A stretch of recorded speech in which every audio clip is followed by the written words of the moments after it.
Hello भाई friends, कैसे हैं दोस्तों। आई होप कि आप लोग अच्छे होंगे और सुखी होंगे। फ्रेंड्स, आज हम बात करेंगे डाइवोर्स के बारे में, यानी कि तलाक के बारे में। तो अगर किसी को तलाक लेना है तो इस वीडियो को देख ले। इस वीडियो में मैं 2 तरीके बताऊंगा तलाक लेने के लिए। चलिए वीडियो को शुरू करते हैं, समय नहीं गंवाएंगे। तो हम बात करेंगे तलाक की।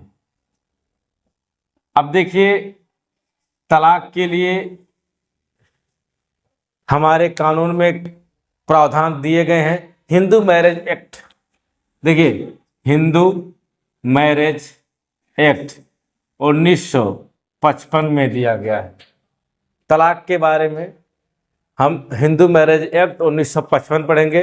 इसकी हमें 2 धारा इंपॉर्टेंट है तलाक से संबंधित। पहली है 13(1), दूसरी 13(b). तो फटाफट देख लेते हैं।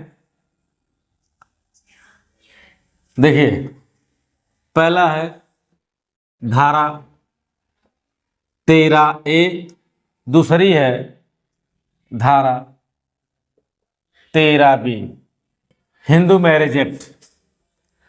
बस इसी धारा पर तलाक मिल जाएगा। इसमें से किसी एक धारा को चुनना है और बहुत ही सिंपल तरीके से तलाक हो जाता है। लेकिन तलाक के लिए आपको साबित करना पड़ता है किन चीज़ों को। मैं इस चीज़ों को बताने वाला हूँ। तो चलिए सबसे पहले बात करेंगे।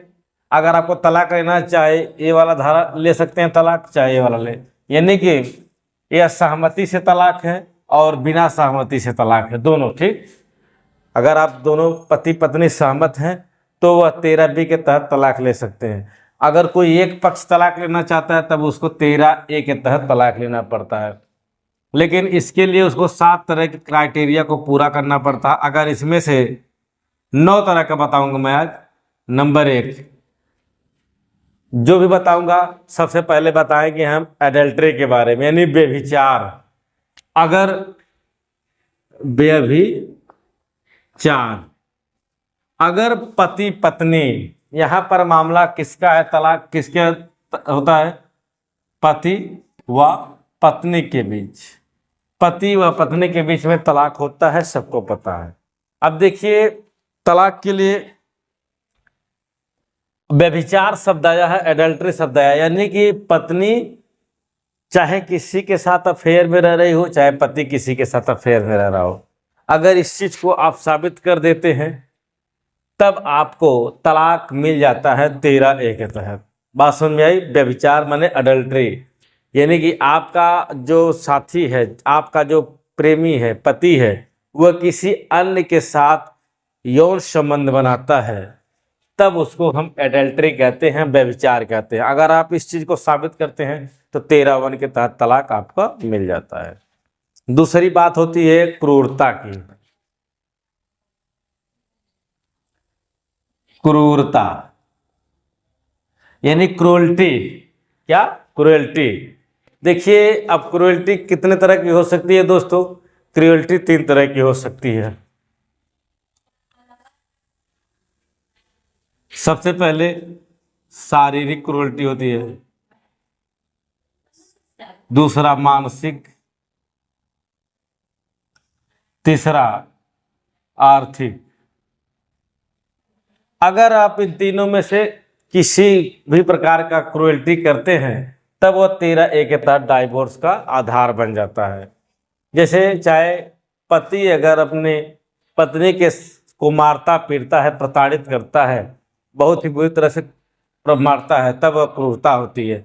या उसको मानसिक तरीके से उसको परेशान करता है, किसी भी तरह से, मानसिक हो सकता है, या आर्थिक तरीके से दान दहेज की मांग करता है, वो भी क्रूरता के साथ, तब यह समझ लीजिए कि वह क्रूरता कर रहा है।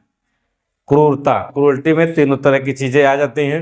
अगर आप क्रूरता को साबित कर देते हैं तब आप डाइवोर्स 13(a) के तहत ले सकते हैं। अगला जो बात है परित्याग।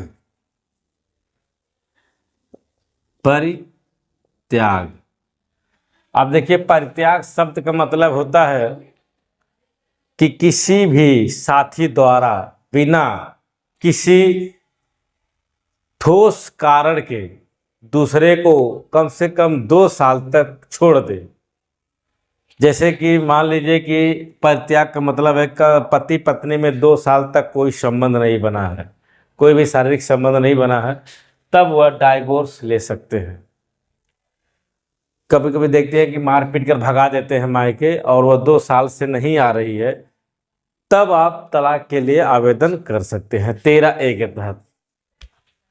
चौथा है धर्म परिवर्तन। धर्म परिवर्तन,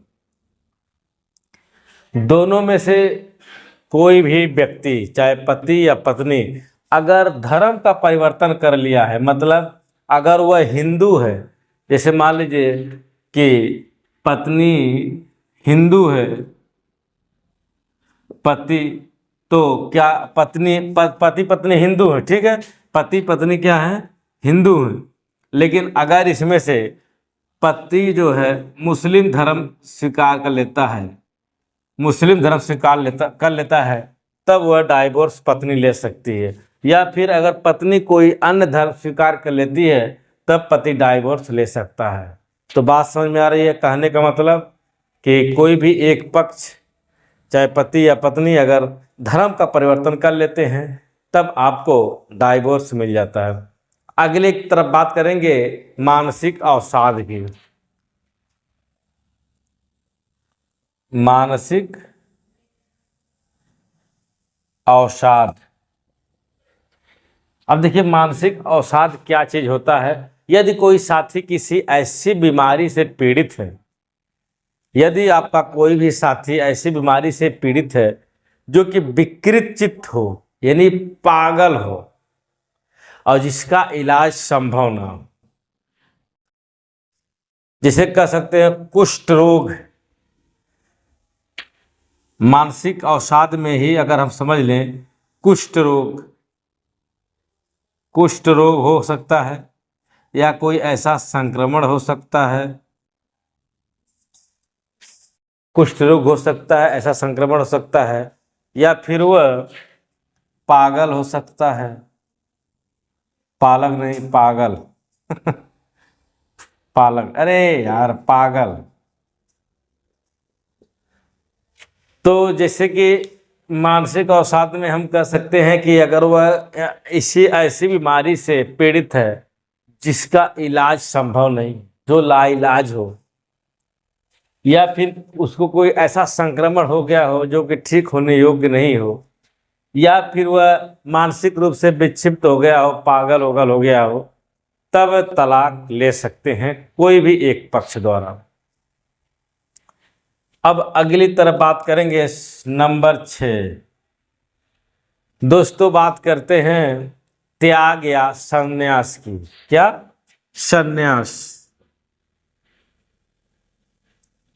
अब वही बात है, दोनों में से कोई भी एक पक्ष, जैसे मान लीजिए ममता कुलकर्णी ने संन्यास ले लिया कुंभ के मेला में, अगर उसका पति होगा तो वह तलाक ले सकता है, ठीक। तो ऐसा है कि अगर दोनों में से कोई भी व्यक्ति गृहस्थ जीवन को त्याग दिया हो, जंगल वंगल में जाके तपस्या कर रहा हो, हरे कृष्णा हरे राम, मतलब कुछ भी तपस्या कर रहा हो या कुछ भी कर रहा हो, जिसको गृहस्थ जीवन से कोई मतलब नहीं रह गया है, तो ऐसे व्यक्ति से तलाक लेना ही आवश्यक हो जाता है, तो वह तलाक ले सकता है। अगला और लास्ट है मृत्यु की अवधारणा। मृत्यु की अवधारणा, अब यह मृत्यु की अवधारणा क्या हो सकती है? अगर दोनों पति या पत्नी में से कोई भी 7 वर्ष से अधिक लापता हो। कितने वर्ष? 7 वर्ष। अगर 7 वर्ष से दोनों में से किसी एक का पता नहीं चल रहा हो, तो ऐसी स्थिति में तलाक लिया जा सकता है। तो फ्रेंड्स, हमने आज 7 ग्राउंड समझे तलाक के लिए। पहला व्यभिचार, दूसरा क्रूरता, परित्याग, धर्म परिवर्तन, मानसिक अवसाद, संन्यास और मृत्यु की अवधारणा। आई होप कि आपको जो ठोस कारण होगा, इनमें से अगर कोई भी एक आप साबित कर देते हैं, तो आपको तलाक लेने से कोई रोक नहीं सकता है। किसी भी एक चीज को आपको साबित करना है और तलाक ले सकते हैं। तो फ्रेंड्स, आज की वीडियो में फिलहाल इतना ही। नेक्स्ट वीडियो हम बताएंगे 13B के बारे में, कि आप 13B के तहत तलाक कैसे ले सकते हैं, और इसमें भी कुछ टॉपिक छूटा है कि 13(1) के लिए किन किन डॉक्यूमेंट्स की आवश्यकता पड़ेगी, सब कुछ बताएंगे। वीडियो लंबी हो रही है तो इसलिए सारी वीडियो हम इसमें अगले वीडियो में बनाएंगे। तो फ्रेंड्स, अगर आपको वीडियो पसंद आए, चैनल को सब्सक्राइब करिए, वीडियो को लाइक करिए। मिलते हैं किसी नेक्स्ट वीडियो में। नमस्कार, जय हिंद।